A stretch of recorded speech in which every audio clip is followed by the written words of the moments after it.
Hello everyone, and welcome back. Has this ever happened to you? You're holding your iPhone or iPad, and the screen keeps flipping between portrait and landscape when you don't want it to. It can be quite frustrating. In this video, I'm going to show you a quick and simple way to lock your screen's orientation so it stays exactly how you prefer, whether that's vertical or horizontal, no matter how you hold your device. Here's how to do it. From your home screen, swipe down from the top right corner to open the control center. Look for the icon with a lock in the center and a circular arrow around it. This is the portrait orientation lock. If the icon is gray, it means auto-rotate is currently enabled, and your screen will keep changing when you move your device. Tap the icon once, and it will turn white. This means the rotation lock is now on, and your screen will remain fixed in its current position.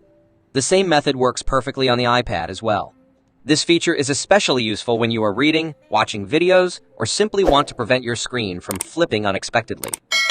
So, the next time your screen starts rotating on its own, you'll know exactly how to stop it.